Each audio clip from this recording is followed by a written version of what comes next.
Welcome to the talk about the Darknet of Things. Can everybody see the slides okay? Everybody read them? Cool. All right. First, couple introductions. I'm Anch, also known as Mike, or Hey Asshole. I respond to any of those. This is Omega. He is not known as Hey Asshole. Say hi. Hey, hello. Okay. We are here to talk to you a little bit about what we've built and a project that we're hoping you guys will help us with, and get involved a little bit and have a little bit of fun. So let's first talk a little bit about the Internet of Things. It's thrown around a lot. People think that connecting your fridge to the Internet is a really great idea. Only if you want your temperature controlled by hackers. That should be fun. We're not talking about your fridge here. When we talk about things, we're talking about a network of things, not things on the internet. Okay? There's a huge difference. I'm not going to take my garage door and attach it to the internet and call it the Internet of Things. The garage door is just a thing on the internet. It's just another network connected thing, right? So what we're talking about is actually building networks of things that do interact with one another, things that actually build their own networks and talk to one another and create a network of things. So let's talk a little bit about sensor networks and what they are. So we have a bunch of little disks up here. We'll talk a little bit more about what we built a little bit later, but basically what we have here is a small sensor network, and the sensor networks take information, they pass it to one another and usually compute a little bit of the information and send stuff. Wow, really? Okay, anyway. I'm going to have to talk louder, I guess. They send stuff back in order to be interpreted by a central node, and that central node is usually a part of the sensor network itself. That's what they're supposed to do. What they're usually used for are industrial controls, manufacturing, tracking of equipment, things like that. They're usually pretty small. As far as we can tell, some of the largest networks, sensor networks, independent sensor networks are around the 300, 400, 500 sensor stage, and then they break off into other networks.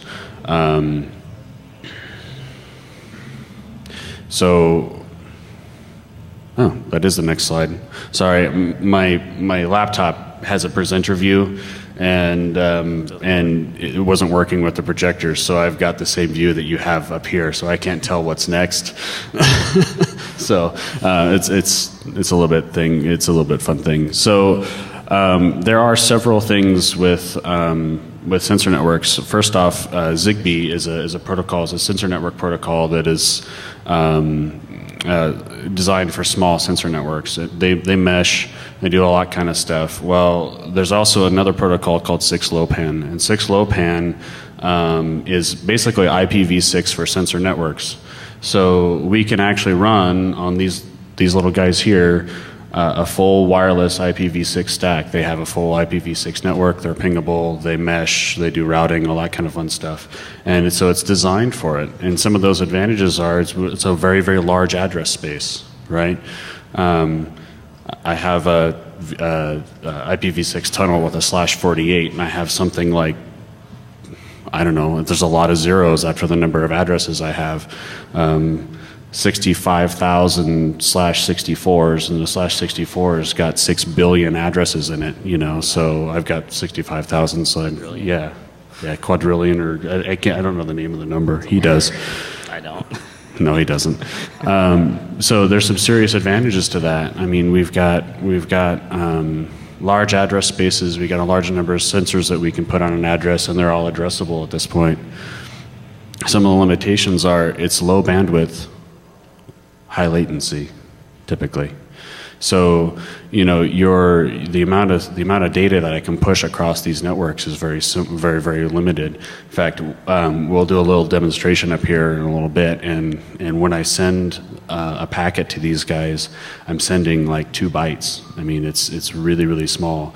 I think my max MTU is 182 bytes, and that's you know, that causes a lot of big problems when people are trying to do large packets on these networks, because they fragment and they do all kinds of funky stuff. If you want to know more about 6LoWPAN, come talk to me afterwards. I'll go into some pretty deep detail. I don't want to glaze everybody over sitting here. Oh yeah, they swapped. Wow, that's cool. So this was supposed to be before the last slide, but that's okay. We'll figure it out. So we talked a little bit about Zigbee too. It's low power wireless network, and the advantages are that it's really simple to do. I mean, you turn it on and it essentially works. They talk with one another. Limitations are the number of sensors you can have on the network is really relatively low. Zigbee isn't routable. It's not IP. So talk closer to the microphone. Zigbee isn't routable. It's not really IP, so you can't get to it from anywhere else. It's just a tiny little network, and you have a access point, and you have to bridge the protocols, all kinds of stuff. Yeah, I was actually poking these from the internet the other day. It was kind of fun.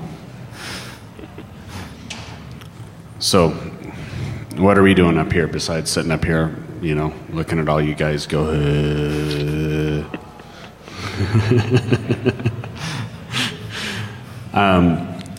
we developed a project, and it's a project for all of us as a community to work on. It's not something that we're trying to keep exclusive rights to or sell exclusive rights to or anything along those lines. We're trying to turn something up that we can all kind of have fun with, and we want to build a darknet of things.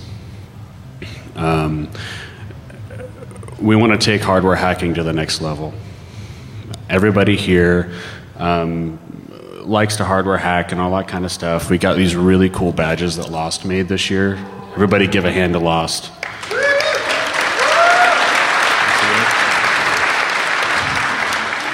He put a lot of work into these, and really?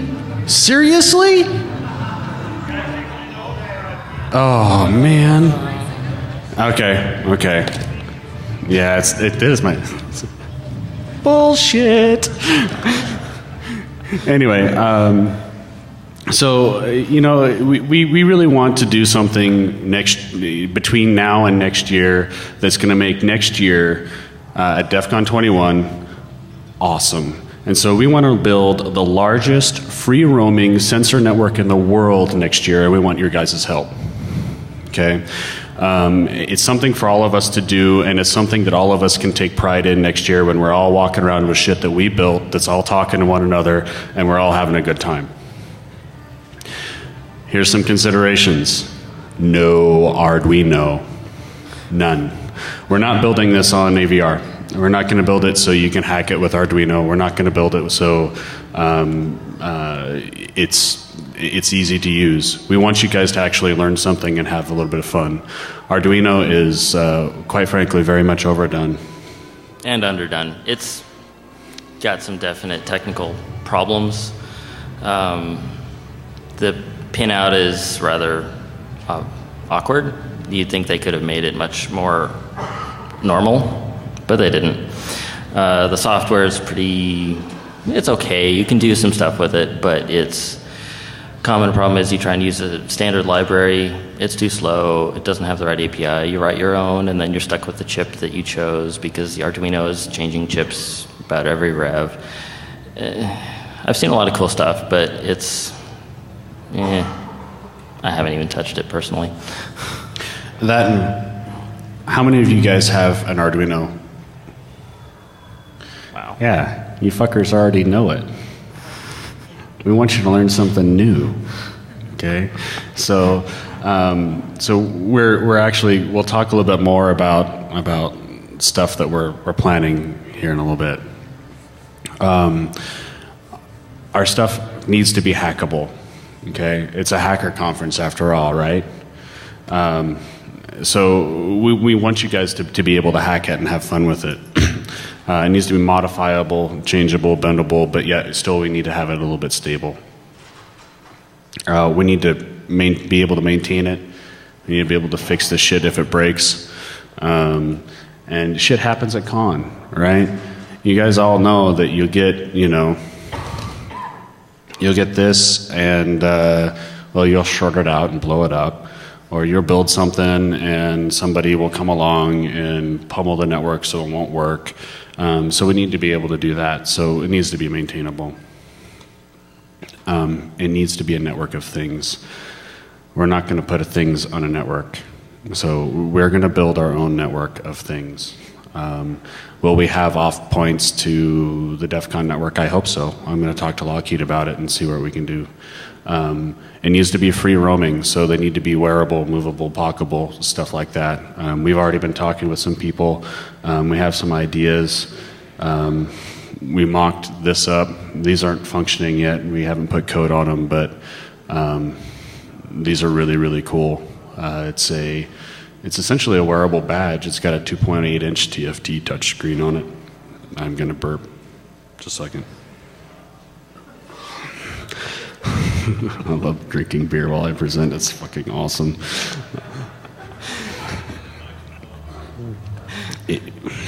No, I'm not that gross. We also want these things to be able to work outside of DEFCON. I have a collection of electronic badges sitting in my office at home, and they all work, but they don't really do very much outside of con. It's not like I put them on and I go prancing around the city wearing my DEFCON badge. That would be kind of stupid. But we want things to be able to work at home and at other hacker spaces and be able to have you guys be able to play with the stuff that you've built at home and still have it interoperate. And so we're also going to provide some of our other hardware, some access points and development hardware, things like that early on, so you guys can actually build this stuff at home, test it, make sure it works before you bring it to con next year. So let me turn this over to Eric. He's going to talk a little bit about the hardware. I'm actually going to slide over so you can control the slides, because you don't want me doing this kind of shit. So the badge that we mocked up is, as he said, it's a 2.8-inch LCD touchscreen. You can get them from eBay for, what was it, 15 bucks? Quantity one, so they're pretty cheap. It's built, the network is built around a radio chip that is a single package, 802.15 class radio, and a microcontroller, and all the antenna matching, everything else in one package.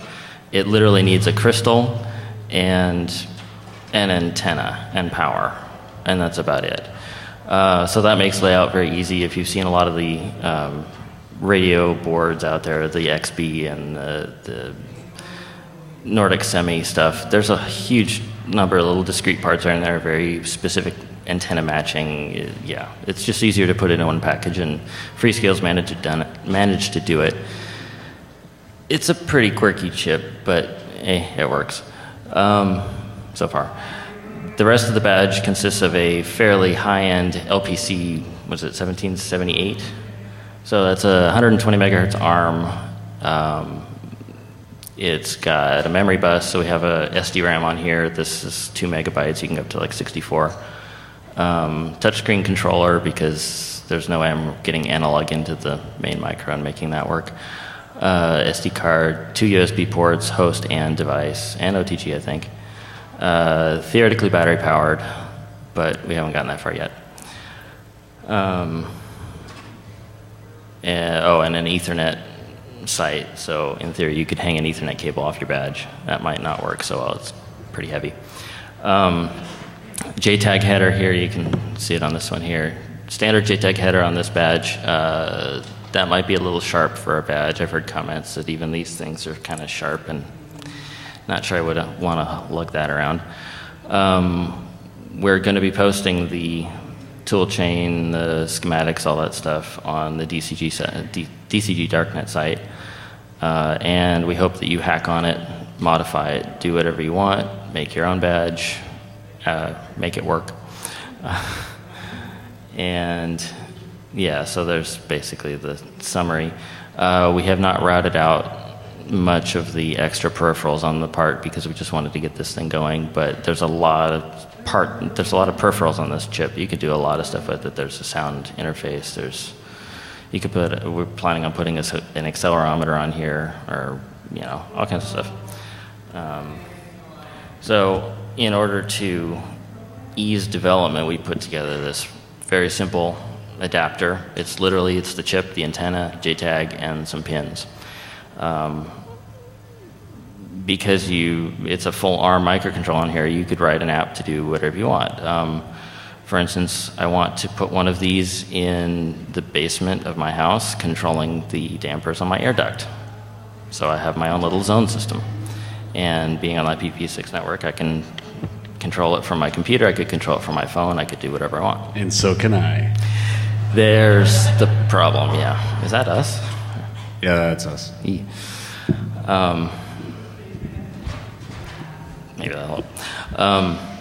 It's got UARTs, SPI, I2C, take your pick. There's a bootloader on here, so if you put a, you get a standard USB to serial adapter, you hook it up, a couple of pins, and you've got yourself a loader. You can talk to the computer, you can run SLIP over the thing. That's how you get SLIP IPv6 into your computer. You can route it. It has this tiny little JTAG header, which is a bit of a challenge. You have to get an adapter, but it's not too big of a deal. Bootloader is your friend. And then the moat that we built a bunch of. This is, again, it's pretty much just the chip. It's got a button, an LED, and a battery. And we're going to demo putting these on the desk here and turn the lights on. Yeah, the way I've been describing this to people is this is a wirelessly connected IPv6 LED throwy. Yeah. It has a little LED on it and a button and not a whole lot else. It's got the serial port out for it, so you can actually attach sensors and stuff to it if you want. We will actually have these in Q&A for people that want to help us recoup our hardware cost. And we have these, and we have kits, and we'll give them to you for a little bit of an exchange. The other one, we didn't build this one. We actually have boards printed, but we didn't populate it. This is essentially an access point. Yeah. It's Ethernet. It's not PoE. That'd be nice, but that's kind of big. Basically, you drop it on a board. You could not even populate the pins on the side, plug it into your network, and you've got yourself a V6 bridge. We could even put a tunnel on the thing. Now imagine the evil things we could do with this. So this is an IPv6 access point, essentially, that if I have this and one of these, I can create an IPv6 bridge that's wireless that's not going to show up on your wireless intrusion prevention system. Can you have some fun with that or what? All right. So we're going to do a little bit of a hardware demonstration here. And I need my other piece. I'll have to plug it in here in a minute. So I'm going to give my standard disclaimer about live demos. This is actually a live demonstration. We have not recorded this. We have not attempted it in this room. We have attempted it other places. And whenever we do live demos, so whenever I do live demos, something always happens. I have made several beer sacrifices to the demo gods. I'm hoping that they work. We've had some success with this stuff earlier today, and it's been pretty fun. But yeah, so that being said, here we go. You have a cable, right? Yeah, I got to get my cables out of my bag. So let me have the Tribble.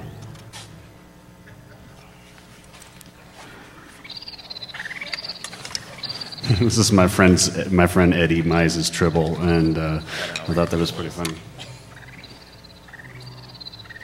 It's because it's in my pocket.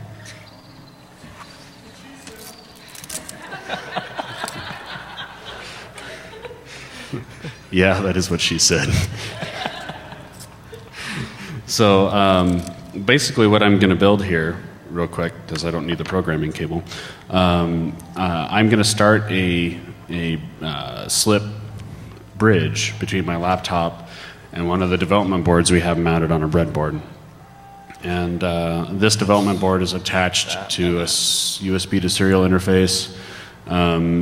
It's 5 wires. There's 5 wires for this board. It's hard to see, but we'll show anybody that wants to see later in Q&A. But basically, if I plug this guy in, and VMware works right.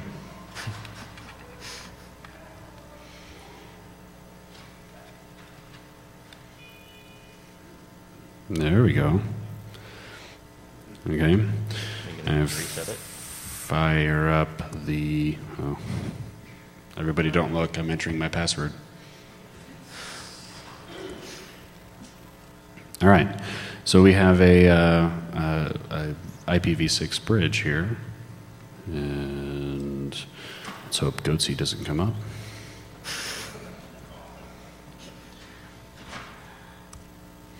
And we see that this guy is a border router. He has no neighbors and no routes. So Eric is going to start putting batteries in these little motes here, and we should see them pop up. And they take a second to boot. And start to communicate with one another. Pray to the demo gods. There we go. Look.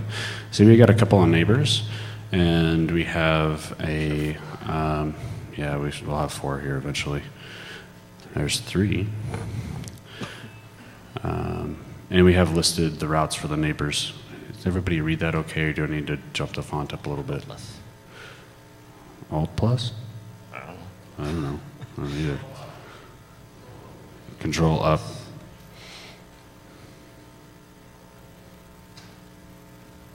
There's that better?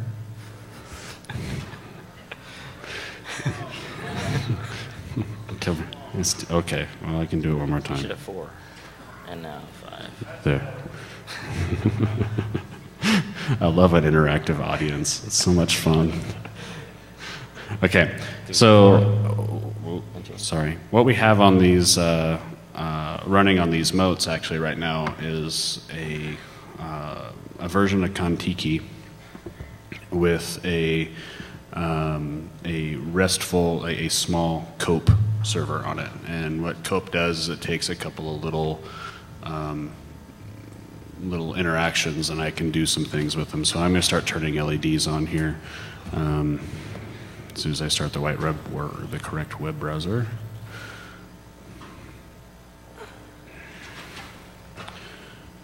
And we will copy this address. And we go here, and we'll go.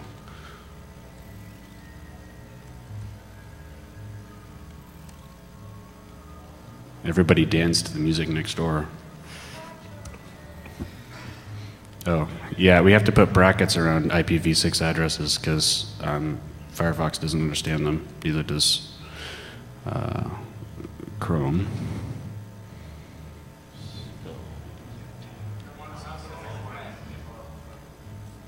Say that again? Oh, I missed the last 4? Okay. Oh, I did miss the last 4, didn't I? Thank you for catching that, because I would have been up here scratching my head. Oh, fail.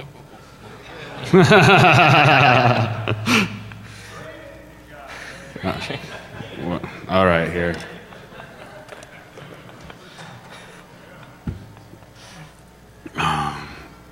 Notice that, there's an homage to my friends here. All right. As you drink, the presentations get harder.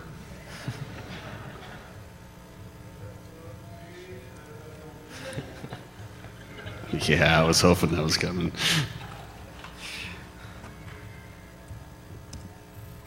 Okay, there we go. That's a little bit better. Okay, so what we got here is basically I've got console to cope. And so I can discover this moat, and it tells me that all these things are available to me to either read as a sensor or use as an actuator. And what we want is the LEDs. So I'm going to put the color here, which I hope is red. The color is red. I'm going to tell it that I want to turn it on. And I'm going to put it. And I got content. And I got this one right here.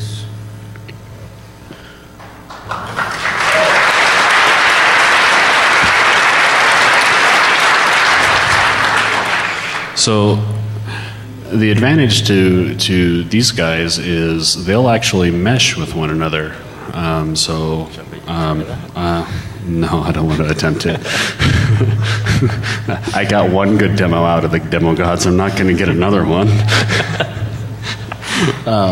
But they'll hop one another, and so we'll be able to read them going out. And so we can actually really have a whole lot of fun with these. And we'll be around the next couple of days to have a whole bunch of fun, and we can help you have some fun with them. I have been told by Lost that there are actually power and ground headers on the badge, and so if you get a moat, we can actually put them on the badge and have them powered by the DEFCON badge and do some fun things with them this weekend. Okay. We don't have very many, unfortunately. They're kind of expensive to build. Anyway, so with that, I think I'm going to go back to the presentation because, Where are we? Yeah, we've got about 20 minutes or so. So we're not doing too bad, but.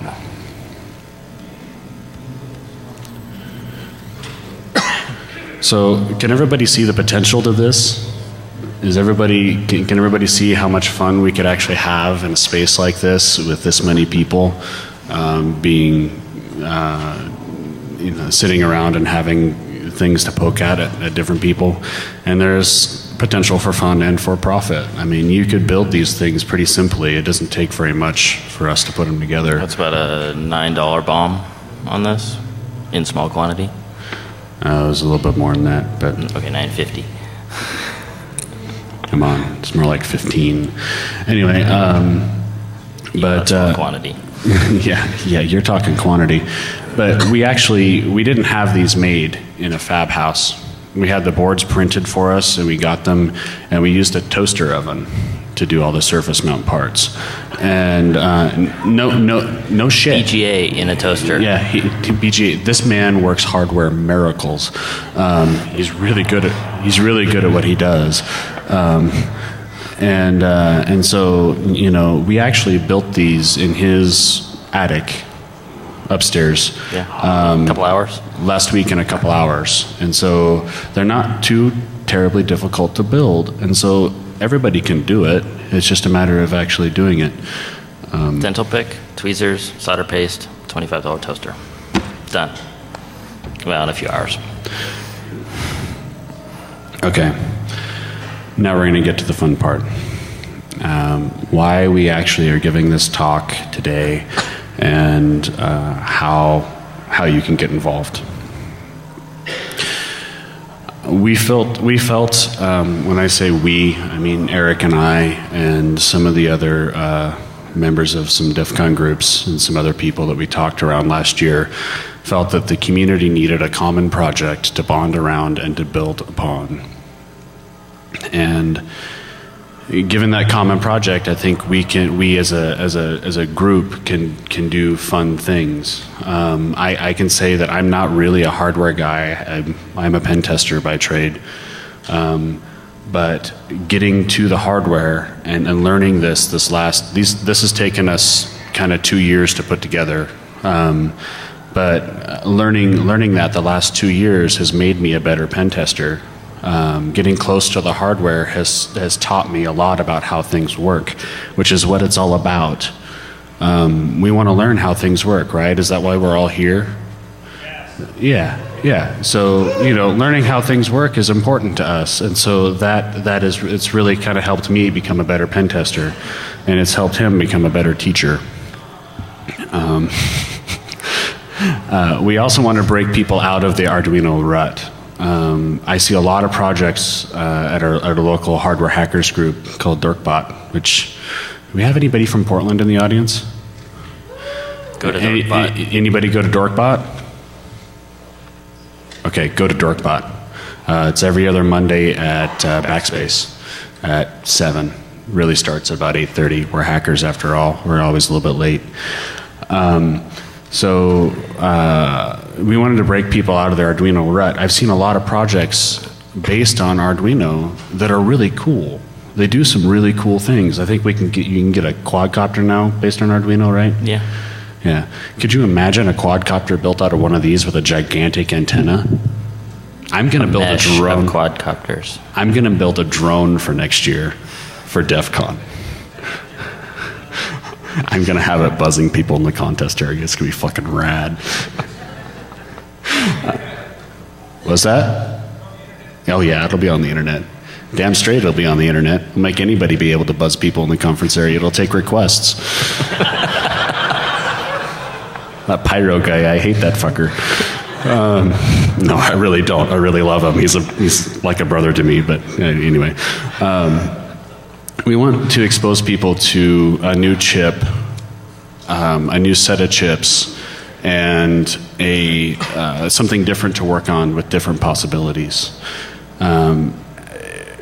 Doing that makes us better at what we do, makes us more able to do different things and to learn new things. I'm getting old. It's really, really hard for me to learn new things. But yeah, I look so young. Yeah, that's bullshit. Bullshit. I don't look young. I feel old. Anyway, compared to all you guys out here that are like 22 and at Vegas getting drunk every night, I'm having trouble keeping up this year. Anyway, and we wanted something different and fun to work on. That's really what it's all about, is fun. Having fun, building something that we can as a community, as a whole community, we can take part in and have some pride in. So the goal of the Darknet of things, we're going to build fun things next year that operate as a Darknet of things. It's not going to be super accessible to the internet, because I don't want people fucking with it in Israel or China, or we're going to keep the APT out, okay?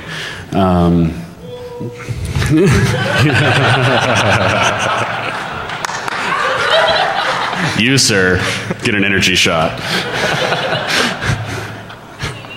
That was fucking awesome. And we're going to produce these for next year. This is something that we've kind of had a dream of doing for quite some time. I don't know how many of these we're going to produce. All kind of depends on how much funding we can get, because they're pretty fucking expensive. But yeah, actually, that was actually my next word out of my mouth. Where are you? Raise your hand. Who said kicks? There he is. Here, somebody get this energy shot to him.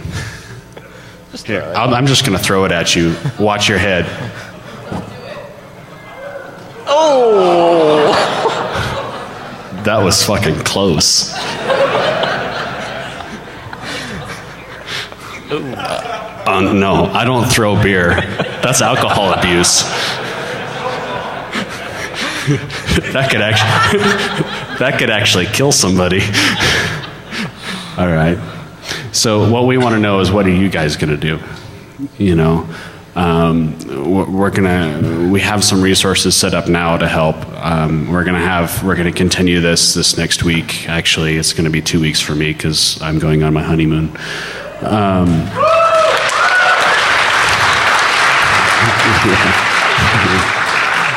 Yeah. Contrary to popular belief, there are girls at DEF CON. One of them's my wife, and she's fucking awesome. Anyway, the other one is his wife, and she's fucking awesome too. And so here's some more information. We've got DCG Darknet.net, And the website itself is IPv4 and IPv6. And you're able to get a hold of it, and you're able to go look at it.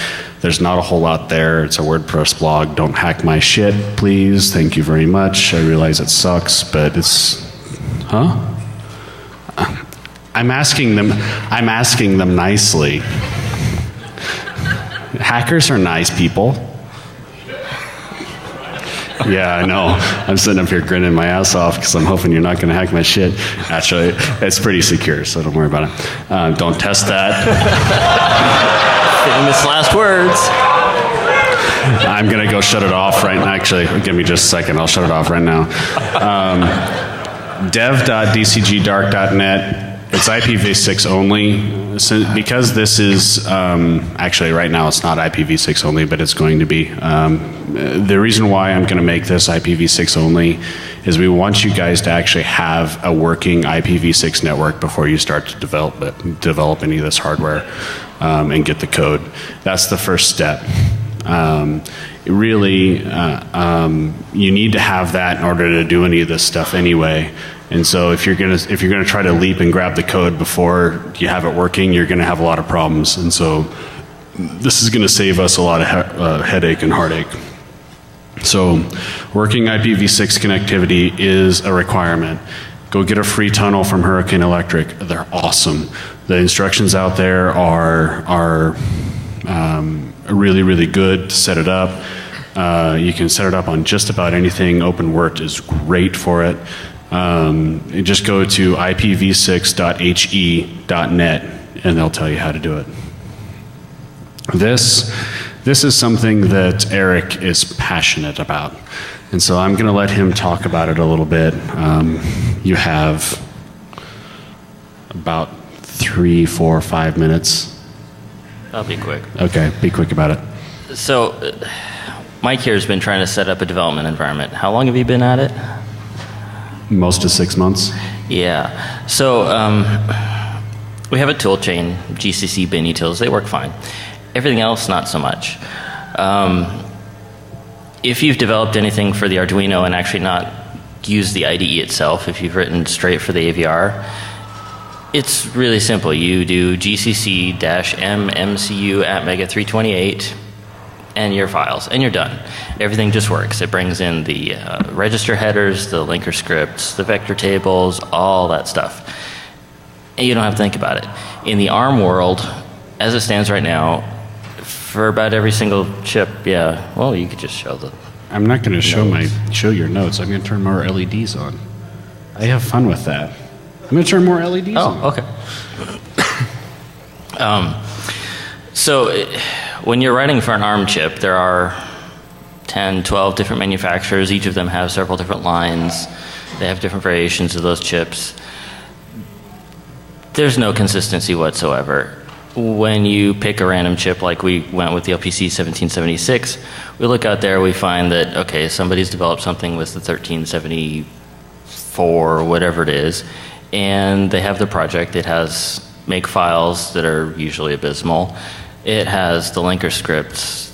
They probably copied in the register headers from the IDE that NXP put out that I hate IDEs personally.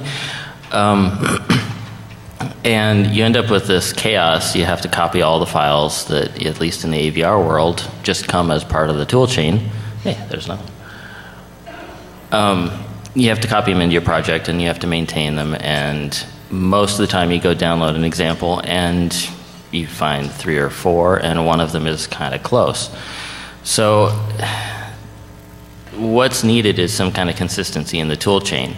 It means some fairly minor modifications that AVR's already done to GCC bin utils to make it know where these files are. When you actually need a collection of these files that actually all work, because a lot of the stuff the manufacturers put out are not so hot. No, I just was at the wrong spot. This isn't really hard stuff. It's just kind of tedious. You have to gather all the chips. You have to gather all the register headers. You have to figure out if there's if we want to come up with a standard style. registers for peripherals in the AVR world, they all pretty much work the same way. They all have the same name. We were looking through the code trying to get this LED working on here, and they've got like 4 different layers of just GPIO code, and all of them are really weird, and they're built on top of each other. So for people like me that used to be really ignorant of what a GPIO is and don't know and want to learn, tell them what it is, please. GPIO is general purpose input output. It's literally the pins on the chip. Chips like this come with multiple peripherals. They have serial ports, LCD interfaces, SD-RAM, all that stuff. GPIO is the default operational mode for all the pins on the chip, for the most part. So if you actually want to talk to stuff, light up LEDs, that's what you use. It's a really simple thing. You set the direction of the pin, you set all the, really, it's just the direction and whether the pin is high or low. And you're looking, oh, it's over there. Oh, I didn't realize you put them over there. Oh yeah, I spread them out. Really simple thing. They built layer upon layer upon layer of API on top of this thing, and I have trouble untangling what the heck Freescale did. It's unnecessary, and if I went to go to another manufacturer, they would have their own other insanity. They have this thing called CMSIS, which I have no idea what it stands for, but it's supposed to be some kind of common API across all ARM peripherals. It doesn't work. It's just... It's bullshit. Yes, it is. It is horrible. If you're programming a microcontroller, you kind of ought to know what the chip does and not use a, it's like programming a 8-bit micro in Java. It'd be that's kind of what they're trying to get you to do. So we kind of need to wrest control of all this stuff back from the manufacturers, because they don't care about the other manufacturers. They don't care about consistency. And without consistency, developing stuff like this is a pain in the ass. So what are we going to do about it? Well, we need to get a group of people together who actually care about this stuff and start hacking on it. He wants us to build a consistent development environment like we have for AVR. Yeah, it's been done before. Which can be done. We have software people in the room, right? Just a few. Yeah. So we can do it. Power of, the power of people that are here. Really, as a community, we can do anything. And so we really want to, we really want to get this done. It's going to make our lives easier as we go on. So, how can you get involved? There's a couple of things. How many people in here are involved in a DEFCON group? I'm actually pretty passionate about this. I just came from a panel on DEFCON groups. Anybody? Raise your hand. Yeah. Involved in a DEFCON group? 2, 3, 4. Oh, come on. Converge, where are you? No, he's not in here. Okay. Anyway, start one. Get involved. Find your local DEFCON group. If there's not one that exists, start one. Join one. Have fun. Get together with your group local. We are willing to do for these. Really feeding back really bad. There we go. For these, we are willing to do custom artwork. We'll put your logo on it if you're a DEFCON group. So we'll put your logo on it. If you're a group and you're a registered group and you're all good, let us know. We'll put your logo on these for next year. You can walk around being cool. Anyway, yeah. Get some hardware. We've got a bunch of these. We've got some of these here. If you give us your email address, Go to the site. we'll email you when we have more, and we'll mail you some. 25-ish. And well, just come talk to us at Q&A. We'll gladly sell you some of the stuff that we have up here in order so you can start. We only brought a little bit with us because it's kind of expensive to foot out of our own pockets to build a bunch of hardware to give out or sell or whatnot. But if you're really passionate about it, we'll be in Q&A after. Come and talk to us. We'll get it in your hands one way or another. Okay. We have the bill of materials and the schematics. We'll have the Eagle files available. All that kind of stuff we'll have on the website, freely available. You can grab them, print your own boards, put your own shit together, you know, or even just make your own. Be a part of this, be a part of the community, and have some fun with this. My last point here is learn, hack, have fun, and then teach. I always put teach at the end of things because we as a community, I think, keep a lot of our shit private, right? I don't want him to know that. I don't want him to know how I broke his password because I'm super uber elite. Bullshit. You're elite if you teach somebody else how to do it. DEFCON 101, people that are sitting in DEFCON 101, Hi was a good friend of mine. He says get involved in the community, ask questions, talk. That goes both ways. If somebody comes up and asks you a question, don't look at them in their face and go, who the fuck are you? No, answer their question, have fun, teach them something, and they will teach you something back. None of us are great at everything we do. We have photos. We have them with us. Just come see them. Big thanks. I have a lot of people to thank here, especially our wives. They're sitting up here in front. They put up with our bullshit on a weekly basis, sometimes more than weekly. We actually do something together we call Hack Night, and so we get together and have some fun. Russ, is Russ in here? No. Russ and the DC 719 crew, Russ has given me a lot of ideas over time. And so we're actually developing something, talking about something for next year with all this stuff, which would be really fucking cool if we could pull it off. DC 503, you guys representing here, there's a few of us. You guys Dorkbot. And Dorkbot, of course, Dorkbot. Dorkbot is where the group order for these PCBs comes out of. Yeah, these PCBs are cheap and fast. If you want more, come get it. You know, come ask us about it. We'll give you more information. And of course, your mom. We won't go into what we're thanking your mom for, but thanks.